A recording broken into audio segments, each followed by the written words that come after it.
अस्सलाम वालेकुम नाजरीन, एमआर न्यूज़ के साथ मैं हूं मोहम्मद इब्रार और मैं हूं राशिदा हफीज। सबसे पहले हेडलाइंस।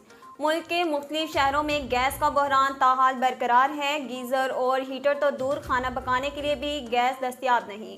कराची समेत मुल्क के मुख्तलिफ शहरों में गैस ना होने के बायस घरों में चूल्हे ठंडे पड़े हैं, जबकि शहरियों के लिए महंगाई में रोज़ रोज़ होटल से रोटी खरीदना मुश्किल हो गया।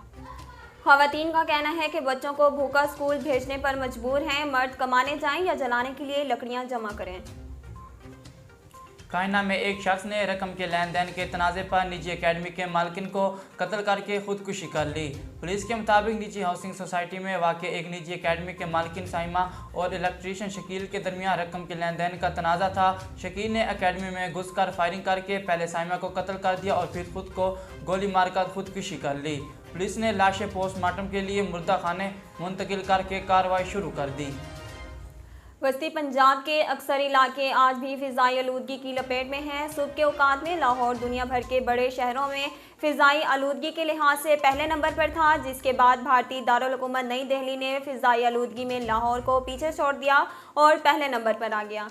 एयर क्वालिटी इंडेक्स के मुताबिक लाहौर में पार्टिकुलेट मीटर्स की तादाद 379 है। पाकिस्तान में सबसे आलूदा शहर बहावलपुर है, जहां पार्टिकुलेट मीटर्स की तादाद 439 है, जबकि फैसलाबाद दूसरे और लाहौर तीसरे नंबर पर है।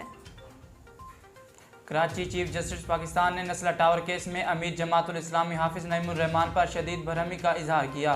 सुप्रीम कोर्ट को कराची रजिस्ट्री में नस्ला टावर से मुतल्लिक केस की समाअत हुई, जिस सिलसिले में कमिश्नर कराची और अमीर जमातुल इस्लामी कराची हाफिज नईमुर रहमान अदालत में पेश हुए। दौरान समाअत हाफिज नईमुर रहमान ने अदालत से कहा कि सर सिंध हुकूमत को मुआवजे का आर्डर कर दें।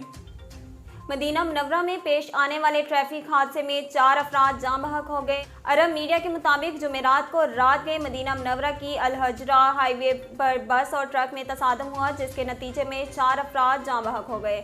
अरब मीडिया का बताना है कि बस में 40 से ज़ायद अफराद सवार थे और हादसा अल-यतमी टाउन के नज़दीक पेश आया, जबकि हादसे के नतीजे में बस का अगला हिस्सा मुकम्मल तबाह हो गया।